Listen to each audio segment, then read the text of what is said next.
جب قیامت آئے گی تو لوگ حساب کے لیے میدان حشر میں جمع ہوں گے۔ سورج بہت قریب آ جائے گا اور ہر کوئی اپنے گناہوں اور اعمال کی فکر میں پریشان ہوگا۔ اسی پریشانی کے عالم میں لوگ سب سے پہلے حضرت آدم علیہ السلام کے پاس جائیں گے اور کہیں گے، اے آدم، آپ ہمارے باپ ہیں، آپ اللہ کے خلیفہ ہیں، آپ اللہ کے حضور ہماری شفاعت کیجیے۔ حضرت آدم علیہ السلام جواب دیں گے، آج کے دن میں اپنی فکر میں ہوں، میں کسی کی شفاعت نہیں کر سکتا، میرا رب آج اتنا غضبناک ہے کہ اس سے پہلے کبھی نہیں ہوا اور اس کے بعد بھی کبھی نہیں ہوگا۔ آج میں اپنی فکر میں ہوں، میں نے ایک گناہ کیا تھا، گندم کا دانہ کھا لیا تھا، آج مجھے اس کی فکر ہے۔ تم لوگ حضرت نوح کے پاس جاؤ۔ انبیاء کا انکار۔ اس کے بعد لوگ باری باری حضرت نوح علیہ السلام، حضرت ابراہیم علیہ السلام، حضرت موسیٰ، حضرت عیسیٰ کے پاس جائیں گے۔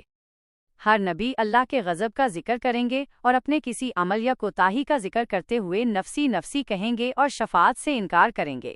حضرت عیسیٰ بھی اللہ کے غضب کا ذکر کریں گے اور کہیں گے، میں بھی آج اپنی فکر میں ہوں، تم لوگ محمد صلی اللہ علیہ وسلم کے پاس جاؤ، وہ تمہاری شفاعت کریں گے۔ جب لوگ مایوس ہو کر حضرت محمد صلی اللہ علیہ وآلہ وسلم کے پاس آئیں گے اور کہیں گے، یا رسول اللہ، آپ کے سارے گناہ معاف کر دیے گئے ہیں، آپ اللہ سے شفاعت کیجئے کہ ہمارا حساب شروع ہو، تو آپ صلی اللہ علیہ وآلہ وسلم فرمائیں گے، میں اس کا حقدار ہوں، میں اس کا حقدار ہوں۔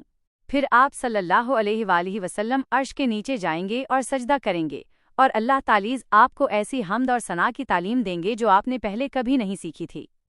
پھر اللہ تعالیٰ فرمائے گا، اے محمد، اپنا سر اٹھائیں، مانگیں، آپ کو دیا جائے گا، شفاعت کریں، آپ کی شفاعت قبول کی جائے گی۔ یہ وہ موقع ہوگا جب حضرت محمد صلی اللہ علیہ وآلہ وسلم امتی امتی کہہ کر اپنی امت کی شفاعت کریں گے۔ اسی شفاعت کو شفاعت کبریز کہا جاتا ہے، یعنی سب سے بڑی شفاعت جو تمام انسانوں کے حساب کتاب کے آغاز کا سبب بنے گی۔ یہ واقعہ ہمیں یہ بتاتا ہے کہ قیامت کے دن صرف اور صرف ہمارے پیارے نبی صلی اللہ علیہ وآلہ وسلم ہی ہماری شفاعت فرمائیں گے، اور اسی لیے ہمیں ان کی سنتوں پر عمل کرنا اور ان سے محبت کرنا چاہیے۔